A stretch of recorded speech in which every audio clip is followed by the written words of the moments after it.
This podcast brought to you by Basecrete, leaders in waterproof bond coatings for the swimming pool and construction industry. Thanks for joining us on another episode of Pool Magazine Podcast. Today we're chatting with one of the most well-known tile artisans in the pool industry, Jimmy Reed, president of Rock Solid Tile. Pleasure to have you with us today on the show, Jimmy. Oh, good. Good morning, Joe. How are you? I'm doing great. Hey, Jimmy, you're a favorite and a go-to for high-end tile work in the pool industry, and you worked on some phenomenal projects over the years. I mean, your reputation in the world of in-ground pools is well-known and kind of precedes you everywhere you go. I mean, unless you're living under a rock for like the last 20 years, you're the guy in the pool industry and really well-known as one of the top installers of glass mosaic tile in the world. I mean, we got a lot of new folks, and there's a whole new generation of pool guys and gals out there that have maybe never heard of you, and they don't know what you're all about. I mean, I would love it if you give us a little bit of backstory about how you got your start and how you got started doing these amazing tile interiors, man. Sure. All right. Well, that's all right. There are a ton of people coming up and some really very good, talented installers. And I think the key for them is, the number one key is to learn the trade and the techniques from the ground up. Don't take any shortcuts. That being said, I'll go back to your original question. So I started before doing pools in the tile industry as a helper, mixing mud and cleaning tools for the guys, I call them, 47 years ago. So I've done this for, a day or two.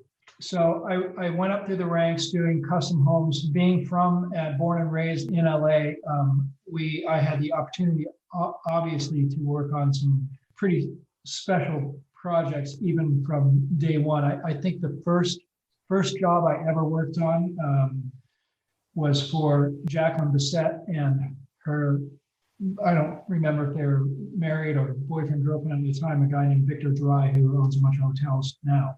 But this is back in the Famous actress, Jacqueline Bissett, early 70s. So that's when I started, and that's how I started, just being a helper for the tile installers, for a group of guys that were doing these killer kind of handmade organic tile jobs, and it just grew from there. And I learned the trade. I learned how to hang paper and wire, learned how to scratch, learned how to float, learned how to keep my tools clean, learned how to measure, learned how to level and plumb and, do things like I said as a recommendation from the ground up. You got to learn from the beginning. So that's what I did. I'm fortunate and I'm happy that I was able to do it that way. Then I think the first pool that we did, I went working for a couple of different contractors throughout the earlier years, and then just kind of decided, why not I be the boss and hire these guys? So I inevitably I ended up hiring most of the guys that I used to work for over the years, and they kind of faded out. But I started to grow my business, I would say, in the earlier mid 80s is when I took off with Rock Solid. And then we got a pool at the time, at about that time, and I just thought that it was really appealing to me, the scope of the project, being that it was a big open area as opposed to a handful of bathrooms and detailed kitchen with 10 or 15 different trim pieces in each room, and architects and designers doing weekly meetings. And it was confusing and a lot of pressure and stress to be working on those high-end interior projects. Comparatively, the working in the pool, although they were on the high-end projects, it was kind of, especially back then, it was kind of a new thing for LA, or at least an unusual thing for LA to be doing all tile pools. So people really gave us our space, as opposed to the weekly meetings with 20 people criticizing every piece and movement, trying to keep their own jobs. So we were given a lot of space in the beginning, and I've consciously kept it that way. And it gives us freedom to really concentrate on our work, doing our work the way we do our work. And it's proven to be pretty successful. Hey, Jimmy, when did you notice a shift in the trend with homeowners leaning more towards glass tile? I mean, what was that like 15, 20 years ago that it really started to take off and become popular?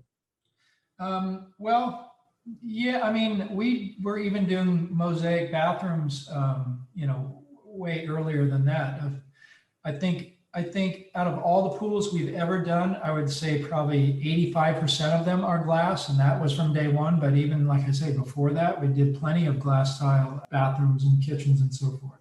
But I do think that glass has taken off, definitely in the last, well, at least from the late 80s or so.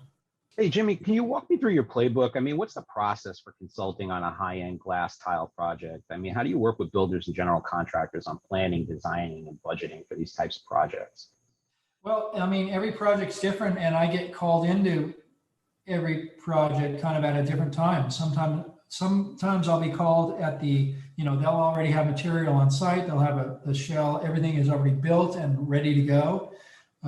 And then they'll have to wait. But sometimes I'm called in.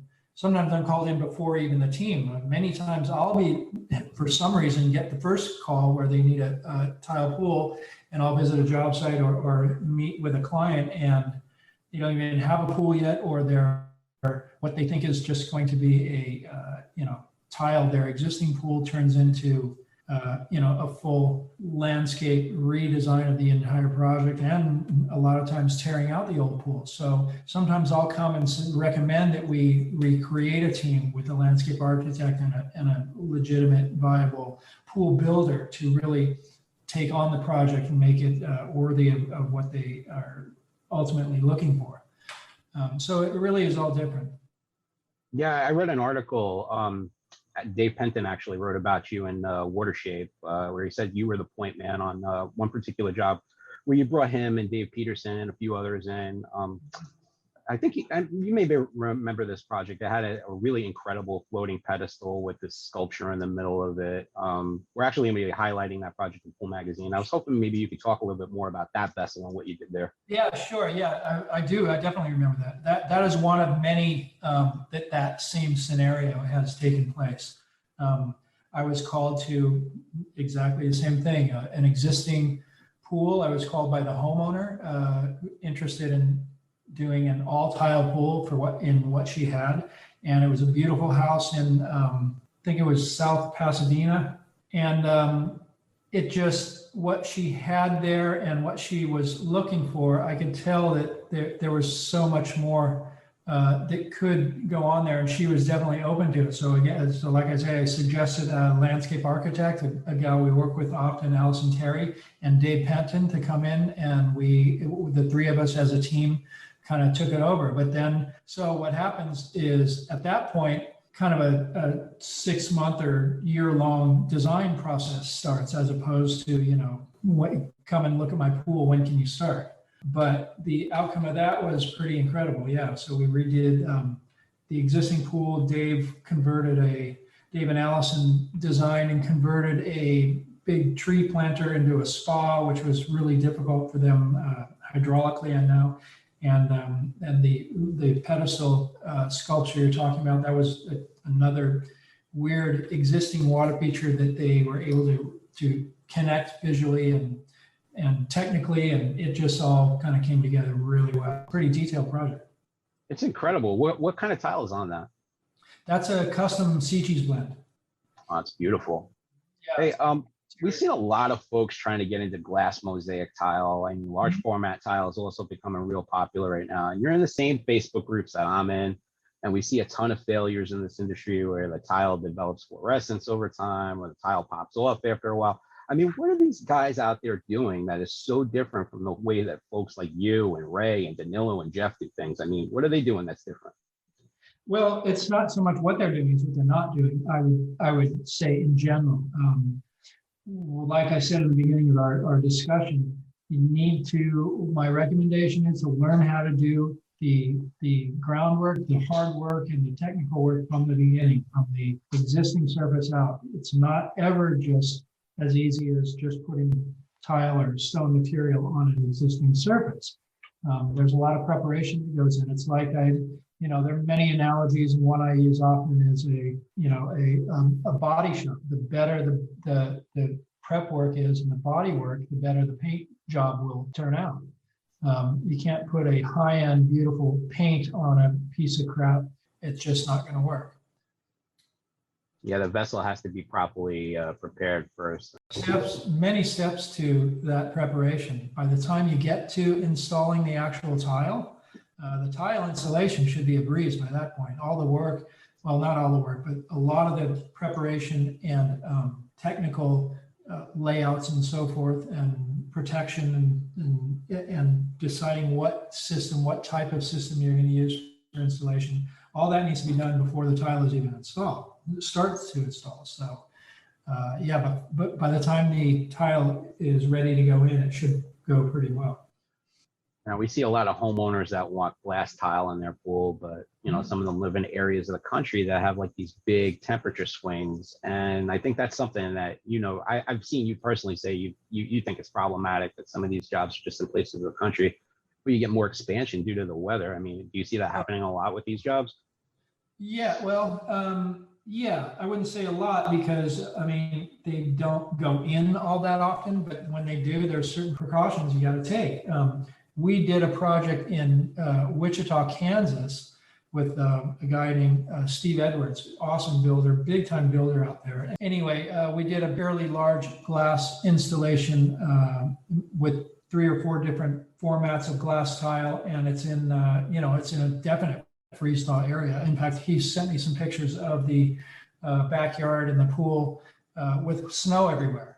And, so that was a real different installation process for that project. And some of the glass, we didn't even use grout. We let all the joints stay open and installed with a super flexible adhesive so that movement would not have any restrictions.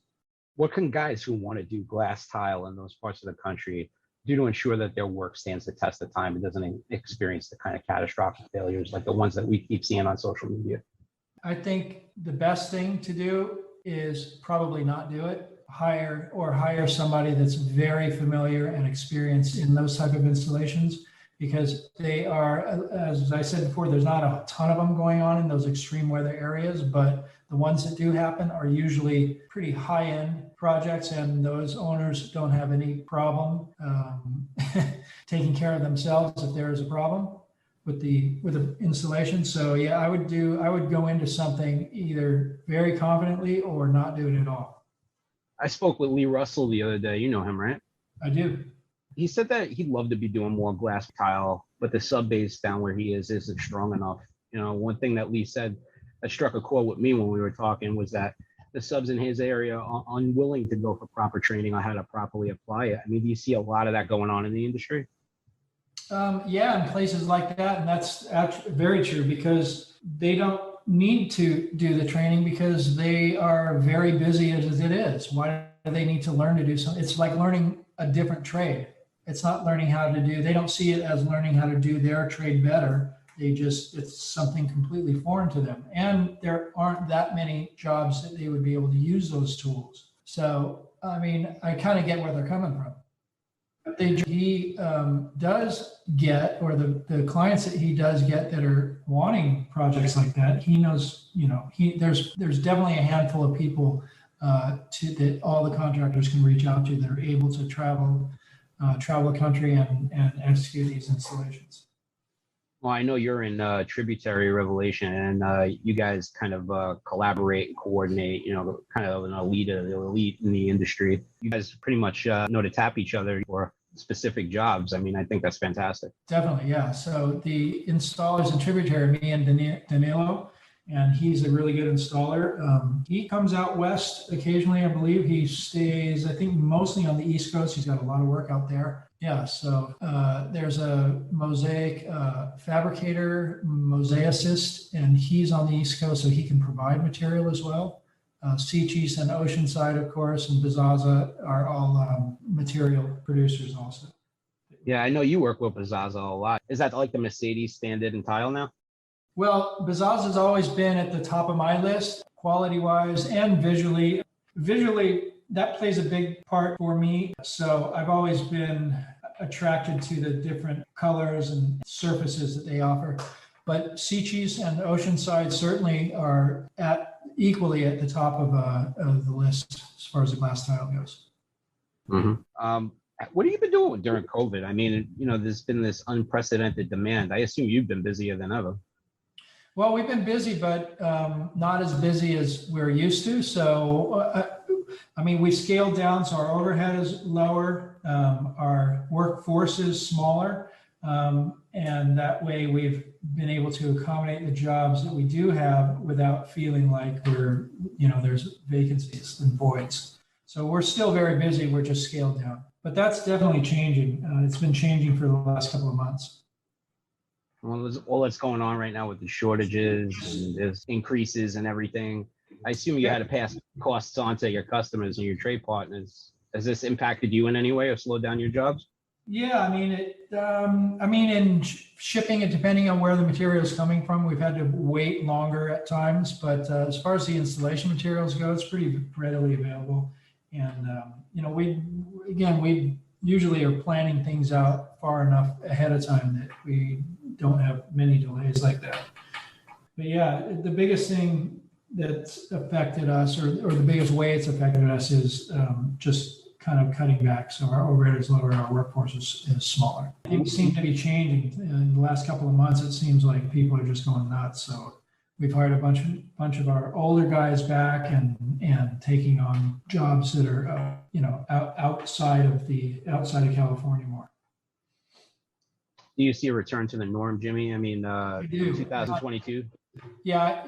I was going to say it's not there yet, but I definitely see it coming back. At least that's how it feels at the moment. I know you worked on a long list of A-list celebrities, movie stars, pro athletes, you name it. I mean, you have established yourself big time. Well, I mean, that all sounds good and looks good on paper to work with celebrities and so forth, but really the money people are the people that own the companies that the celebrities work for. Yeah. The big money people. So a lot of times we have no idea, either have never met or won't meet the client, the actual owners, or don't even know who they are. I mean, almost every job is an NDA situation. So, and it doesn't really matter anyway. We're just there to do the work. Does it ever blow your mind? You take a look at where you are and what you're working on. Yeah, it does. Every day. But you know what? Some of the smallest jobs that we do are just detail-wise. I mean, we focus so much on the detail, and it doesn't really matter. I mean, if we're doing a tiny little water feature or a 30,000 square foot water house, it doesn't matter. I mean, everything, something every day blows me away. You sound like a pretty humble guy and really well-grounded for somebody who's got the kind of visibility you do in this industry. Oh, well, I try. I mean, really nothing matters except the job. So I try not to let all the other kind of nonsense get in the way. Oh, that's terrific. Well, we appreciate your time today, Jimmy, and I really enjoyed our discussion and getting to know you a little bit better. And thanks for taking the time out today to connect with us and talk shop. Absolutely. Thank you so much for having me. That's all the time we have today, but make sure to tune in next time. We'll be chatting with Lee Russell, another well-known and well-respected guy in the pool world. A big thank you to our sponsors, Basecrete Technologies, the leaders in waterproof bond coats for the swimming pool industry. Make sure to subscribe, and we'll catch you next time on another episode of Pool Magazine Podcast.